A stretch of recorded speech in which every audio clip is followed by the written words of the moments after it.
in the wild and watery wastelands in the east of Flanders, a great full moon, white as salt, risen over the Zeeschelde, and the tides were so high that the river was lapping the banks of the fish town of Rupelmonde, and high in the west tower of the formidable fortress castle of Malperdes, home to Sir Reynard the Fox, 3 small cubs were unable to settle. Their names were Renadine, Rossel, and Renkin. "Just one more story, they demanded as Reynard tucked in their blankets. "Oh, why not?" said Reynard, sitting back down on the stool by their bed and picking up his glass of wine. "Have I ever told you the tales of the Fox of Mesembria? Some say he's an ancestor of ours, but I'll let you decide." And so, after lighting a new candle under the worn and friendly old bedside statue of St. Nicholas, Reynard began. Once there was a fox, a very charming and clever fox, who dwelt in the little Thracian town of Mesembria, by the glittering waters of the Black Sea. By day he drowsed in the shade of the pillars of the Temple of Apollo, or played lazy games of Patea with an old merchant bear from Alexandropolis under the cool stone arches at the end of the peninsula. In the evenings he liked to take a turn inland up to the orchards and the groves, and it was on one of these pleasant perambulations that he suddenly came across a raven, perched upon the branch of a lime tree, holding a delicious piece of fat white cheese in her beak. Now Thracia was famous for its brined sheep's cheese, which tasted of the sea and of the thyme that grew in the mountain pastures, and no self-respecting Mesembrian fox would ever pass by the chance for a nibble. So the fox quietly circled the tree, then came to a deliberately noisy stop, gasping loudly as he stared at the bird. "Such beauty," he cried, "such nobility! Your plumage is unrivaled, the colour of Spartan basalt, of the southern sky veined with moonlight, of pine resin, of the black sheen swill of altar wine. I tremble to imagine the sweetness of your voice.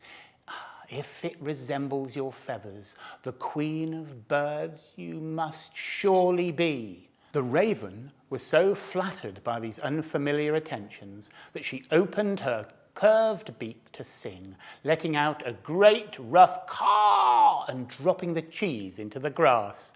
The fox nonchalantly gobbled it up, saying, "Such a voice, but my dear, where are your wits?" "A useful tale," said Reynard thoughtfully. "On the one paw, beware of flattery, especially as a witless stormbird. On the other, embrace it as a compelling weapon in your rhetorical armory, particularly when peckish."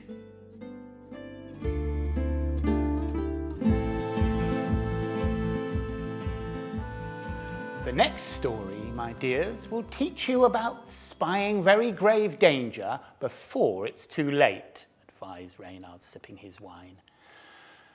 Just along the coast from Mesembria, the great mountains which march across Thrace fold into the sea, a wild place much feared by sailors and riddled with caves. In one of them lived an elderly lion, once a glorious actor at Philippopolis, now a washed-up old has-been. A recluse, he'd lost most of his teeth, and his claws were worn down, and it became harder and harder for him to find food, until his bones were as jagged as the barnacled rocks below. One day, he made his way to town and pitifully staggered around the agora, pretending to be at death's door. It was his finest performance, and the next day, queues of his sympathetic neighbours snaked around the cliff path from his dark, dank home. In they went with their remedies, their shepherd's tea and their honeycombs, fresh meat for the old roué delivered to his table. Watching this chilling parade from behind a whortleberry bush was the fox of Mesembria, who realized exactly what was happening. As the sun set over the sea, the lion emerged. "Picking berries, fox? Why don't you bring some inside and take a cup of wine with a poor, sickly fellow?" "Because," said the fox, carefully backing away, "I see oh so many paw prints in the sand leading into your bower, but not one single track of them padding out again." Smiling at his cubs, oohing and ahhing and giggling at the clever old fox of Mesembria, Reynard tucked them back in and said, "Now, perhaps you three would like a couple of tales about your old papa." They all nodded enthusiastically, and Reynard continued. It was wintertime, just past St. Ferelda's Day, long before any of you young cublins were born. A harsh and bleak winter it was too. The moat had frozen solid, and the sun scarcely seemed to rise above the willows. Here at the castle, our provisions had run so low that we were down to our last bowls of gruel, our last rinds of bacon.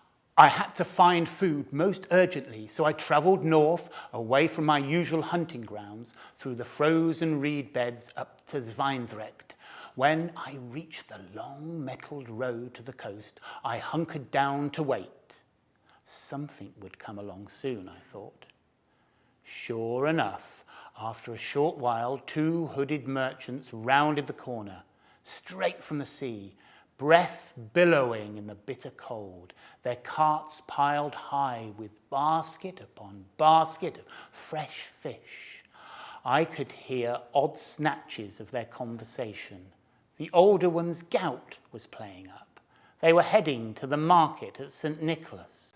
There'd been a fair wind the past week, and the catch had never been so good. Oh, my love, such riches were on those carts, not just herrings, but turbot and merling and haddock and dog draves and river fish too, dozens and dozens of pike and scalping and carp and great draughts of lampreys and coils of fat, oily eels. Crouching low in the ground, I weaved through the frozen reeds as fast as I could until I was ahead of the merchants, then lay down in the middle of the road and played dead. I was very convincing. I rolled onto my back, closed my eyes and made my tongue roll out to one side. The gouty one saw me first. "Oi!" he called. "It's that Reynard Fox, dead as a doornail. Let's throw him on the cart. That fancy pout of his might fetch us a couple of florins in St. Nicholas, more in Ghent." Just as I had planned, they chucked me rather indecorously onto that magnificent fish, while they chatted away about skinning me at the next tavern and all the ale they'd buy with their gold. As soon as they turned their backs, I opened one of those baskets and feasted on fresh white herrings.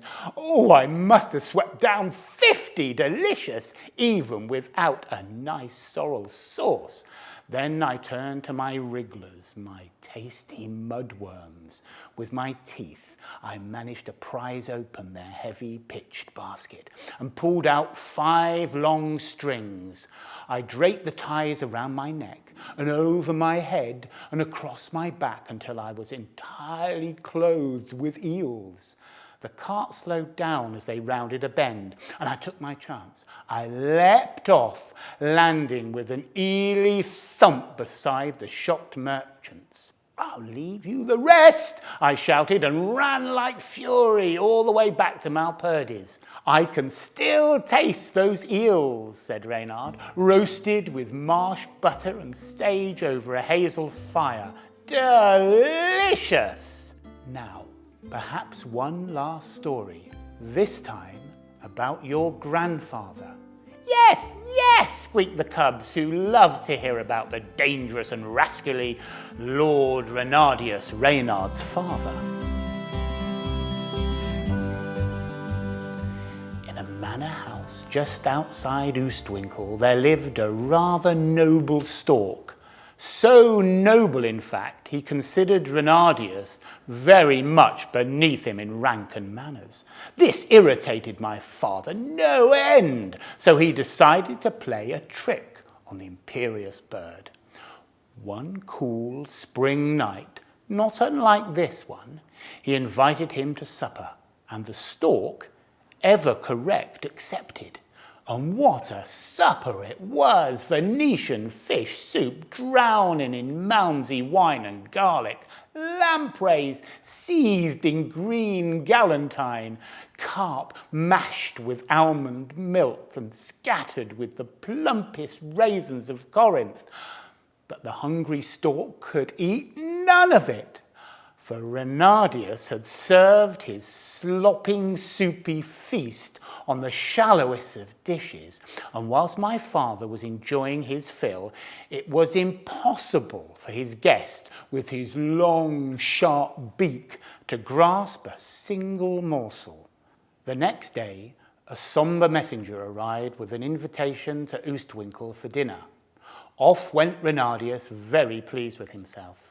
When he arrived, the aroma of roast pike was intoxicating, and he rushed into the baronial gloom of the stork's great hall, only to see the table laid with tall Frisian jugs, as bottle-necked as his host, the fish stuffed deep inside.